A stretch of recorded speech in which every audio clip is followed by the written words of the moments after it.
I think where all of this gets really interesting is when you start to look at the Internet of Things and wearables and all of those new technologies that are kind of coming out, because I think that's really going to push everything that we're really learning still right now. It's going to push it all to the max. We've seen lots of interest from different companies in smartwatches. We've seen, glasses. It's not just Google. I thought another manufacturer recently announced that they wanted to do something there. Apple and Samsung, everybody's shown it. Pebble, everybody's shown interested in the watches. The wearables Internet of Things thing is coming, and that is going to take the complexity that we have, and it's going to just max it out to the 10th degree. And that's, I think, where we're really going to start to see the companies that are going to flourish in this environment are the companies that took the time right now to invest in a future-friendly multi-device strategy. And that doesn't necessarily mean that they just hopped on a responsive buzzword bandwagon or they did this or did that.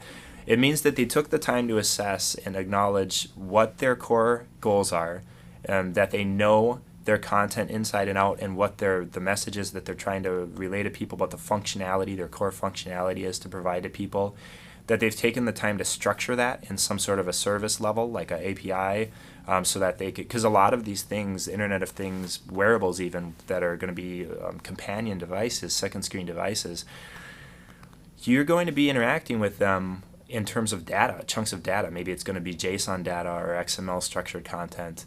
But whatever it's going to be, it might not necessarily take the form of a traditional web browser as we know it. And the only way to get to those things in an effective, efficient manner is going to be having that sort of business logic layer in terms of some sort of API or something like that that's letting you hit to all of these different things.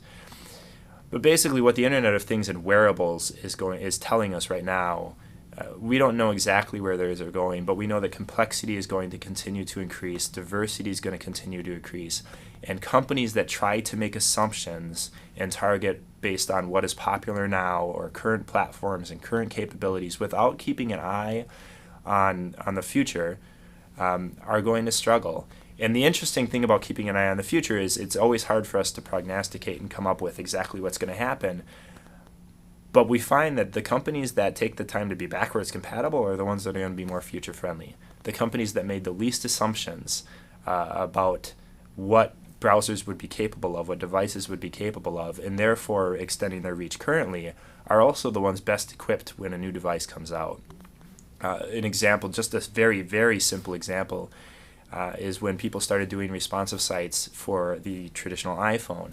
And they'd set breakpoints. So, at 320 pixels, do this based on the size of the actual device in hand, because it was a popular device and that may have made sense to them at the time.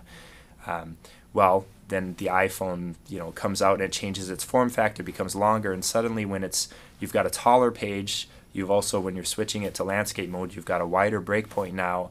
And a lot of companies were sent scrambling because they hadn't taken the time to consider what happens at the in-between points because they based it off of today's popularity. That's a very simple example of where if we're not careful and if we're making too many assumptions based on what we know today, we're going to be setting ourselves up for a very hard time going forward.